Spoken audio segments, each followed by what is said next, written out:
Actually जो आपको बुखार लगता है और उसमें कहते हो 102 डिग्री 104 डिग्री, वो 102 डिग्री सेल्सियस नहीं है। चला सेल्सियस रहेगा तो समझो जो ब्लड है वो वेपर बन जाएगा, पता चला बुखार लगा ऊपर पहुंच गया। जय हिंद दोस्तों, स्वागत है आप सभी का आपके अपने परिवार द लॉजिकल साइंस।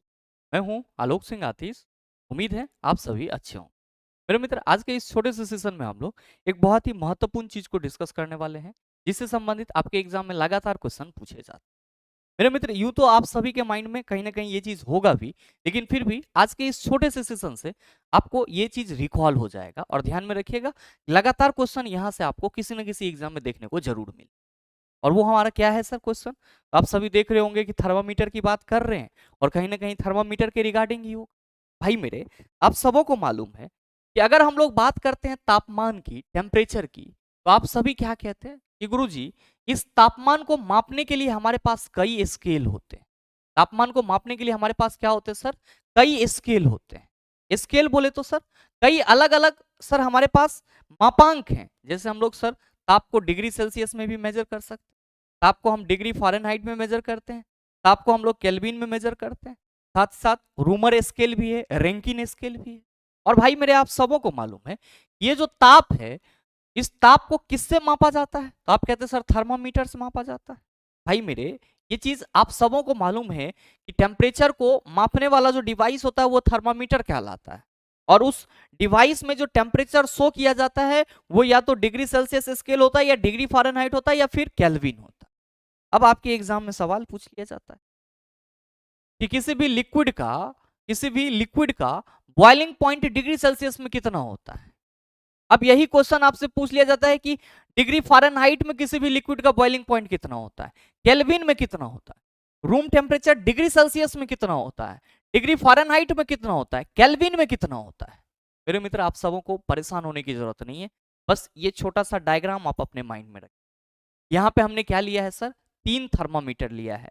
कौन कौन सा? आप देख रहे हैं, एक केल्विन वाला, दूसरा सेल्सियस और तीसरा फ़ारेनहाइट को बताएगा। मेरे मित्र, आप सभी ध्यान में रखना कि अगर हम लोग केल्विन की बात करते हैं तो केल्विन के लिए जो हम लोग लोवेस्ट टेम्परेचर को लिखते हैं वो कितना लिखते हैं सर? 273.115 केल्विन। ठीक है, यानी कि केल्विन में न्यूनतम बिंदु हम लोग कितना मानते हैं सर?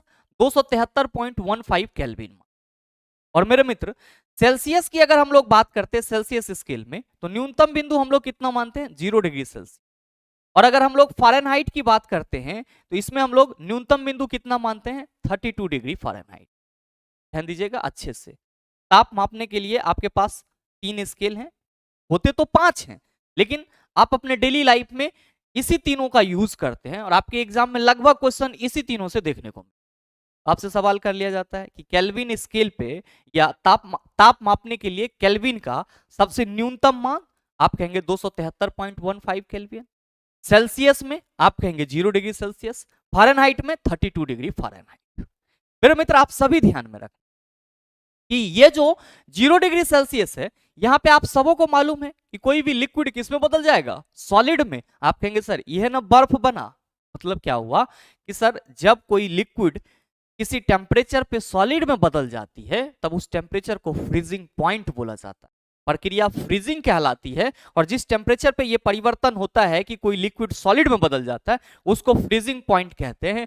और मेरे मित्र, आप सभी ये याद रखना, आपके एग्जाम में लगातार सवाल पूछे जाते हैं कि जल का हिमांक बिंदु कितना होता है? आप कहेंगे 0 डिग्री सेल्सियस। और अगर आपसे पूछा जाएगा कि केल्विन में कितना होता है तो सर 273.115 केल्विन। यानी कि जल का हिमांक बिंदु केल्विन में हमारा 273.15 केल्विन, डिग्री सेल्सियस में 0 डिग्री सेल्सियस, और फ़ारेनहाइट में कितना होगा सर? 32 degree Fahrenheit. आप कहेंगे चलो सर इसका मसला खत्म हो गया। मेरे मित्र, कभी कभी आपसे रूम टेम्परेचर की भी बात की जाती है। कभी कभी आपसे किसकी बात की जाती है चिल्ला जी? रूम टेम्परेचर, जिसको हम लोग क्या कहते हैं? कक्ष ताप कहते हैं। क्या कहते हैं? कक्ष ताप कहते हैं।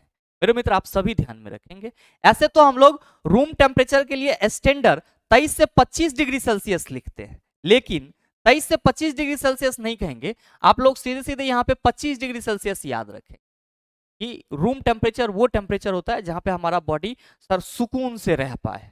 हाँ, तो ये जो रूम टेम्परेचर है वो कितना होगा सर डिग्री सेल्सियस में? 25 डिग्री सेल्सियस। डिग्री फ़ारेनहाइट में कितना हो जाएगा 77 डिग्री फ़ारेनहाइट, और केल्विन में कितना होगा सर 298 केल्विन। ये डाटा सीधे सीधे याद रखना आप कि अगर हम जल के हिमांक बिंदु की बात करेंगे डिग्री सेल्सियस में तो 0 डिग्री सेल्सियस, फ़ारेनहाइट में 32 डिग्री फ़ारेनहाइट, केल्विन में 273.15 केल्विन। और रूम टेम्परेचर की बात करेंगे किसमें सर डिग्री सेल्सियस में तो 25 डिग्री सेल्सियस, फ़ारेनहाइट में 77 डिग्री फ़ारेनहाइट, और केल्विन में तो आप कहेंगे सर 298 केल्विन। नेक्स्ट मेरे मित्र, मानव शरीर का ताप है, आप सभी को मालूम है कि ह्यूमन बॉडी का नॉर्मल टेम्परेचर कितना होता है, तो आप कहते हैं गुरुजी 37 डिग्री सेल्सियस। कितना होता है 37 डिग्री सेल्सियस। फ़ारेनहाइट भी याद रखेंगे 98.6 डिग्री फ़ारेनहाइट।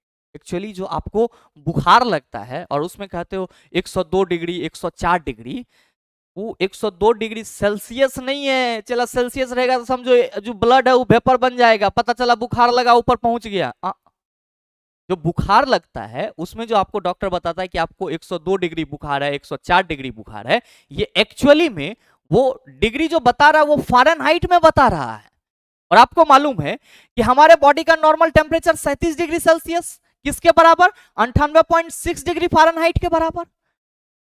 और अगर यही आपका बॉडी का टेम्परेचर 102 डिग्री फ़ारेनहाइट हो जाता है तो हम लोग हड़बड़ा जाते हैं कि बाप रे बाप बुखार 104 102 है, उतर ही नहीं रहा है। हड़बड़ाना नहीं है सर, पेशेंस रखना है। और उसमें ये नहीं समझिएगा कि 102 डिग्री सेल्सियस है, 102 डिग्री सेल्सियस होगा तो चलो समझ रहे हो टेम्परेचर कहां से कहां पहुंच जाएगा आदमी। तो आप सभी इस कंफ्यूजन में नहीं रहेंगे। मानव शरीर का टेम्परेचर डॉक्टर के द्वारा बुखार के केस में जो बताया जाता है वो डिग्री फ़ारेनहाइट होता है, और ऐसे नॉर्मल टेम्परेचर 37 डिग्री सेल्सियस, और डिग्री फ़ारेनहाइट में नॉर्मल टेम्परेचर 98.6 डिग्री फ़ारेनहाइट। अच्छा, केल्विन में कितना होगा मानव शरीर का ताप नॉर्मल, आप कहेंगे 310 केल्विन। और मेरे मित्र आप सभी ध्यान में रखेंगे कि जल का क्वथनांक आप सबों को मालूम है कि जल 100 डिग्री सेल्सियस पे बॉयल होता है, और ध्यान में रखेंगे कि 212 डिग्री फ़ारेनहाइट पे क्या होगा बॉयल होगा, यानी कि जल का क्वथनांक डिग्री सेल्सियस में 100 डिग्री सेल्सियस, और सर डिग्री फ़ारेनहाइट में 212 डिग्री फ़ारेनहाइट, और केल्विन में कितना होगा सर, आप कहेंगे 373 केल्विन। केल्विन में कितना होगा 373 केल्विन। तो मेरे मित्र ये चार आपके महत्वपूर्ण क्वेश्चन है सर, और ये तीनों सेंस में पूछा जाता है। पहला तो जल का हिमांक डिग्री सेल्सियस में 0 डिग्री सेल्सियस, डिग्री फ़ारेनहाइट में आप कहेंगे 32 डिग्री फ़ारेनहाइट, केल्विन में 273.15 केल्विन।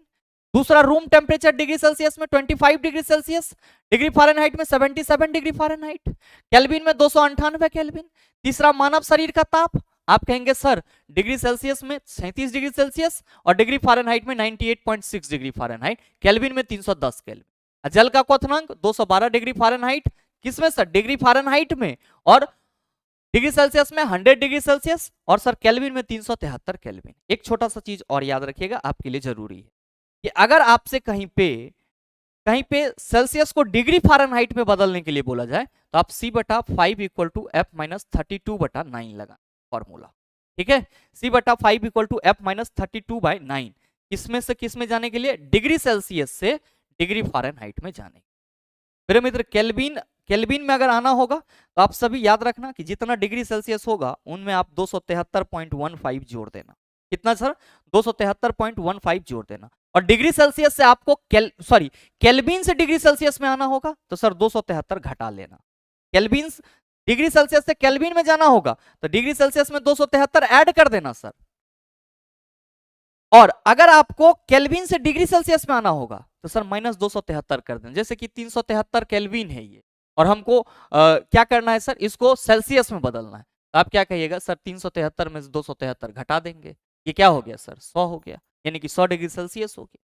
तो ये चीज भी आप अपने माइंड में रखिएगा सर। ये दोनों आपका टेम्परेचर का एक स्केल से दूसरे स्केल में कन्वर्जन। और मेरे मित्र ये जो आपने हमारे साथ 5 से 7 मिनट टाइम बिताया है, ये 5 से 7 मिनट टाइम आपके आगे आने वाले सभी एग्जाम में 1 या 2 क्वेश्चन को तो आसानी से सॉल्व करे। तो मुझे उम्मीद है कि ये छोटा सा वीडियो आप सभी अच्छे से समझ पाए होंगे, और अब आपको इस तरह का कोई भी क्वेश्चन दे दिया जाए तो आप उसका जवाब आसानी से दे। साथ ही उम्मीद करते हैं कि ये वीडियो आपको अच्छा लगा होगा। अगर आपको वीडियो अच्छा लगा तो वीडियो को लाइक कीजिएगा, ज्यादा से ज्यादा शेयर कीजिएगा, और हाँ अगर आप चैनल पे नए हैं तो सब्सक्राइब करके बेल आइकन दबा लीजिएगा ताकि इस तरह के एग्जाम रेलेवेंट वीडियो का नोटिफिकेशन सबसे पहले आपके पास पहुंचे और आप उसको सबसे पहले देख पाओ। मिलते हैं फिर अगले सेशन में, तब तक के लिए best of luck, thank you, have a nice.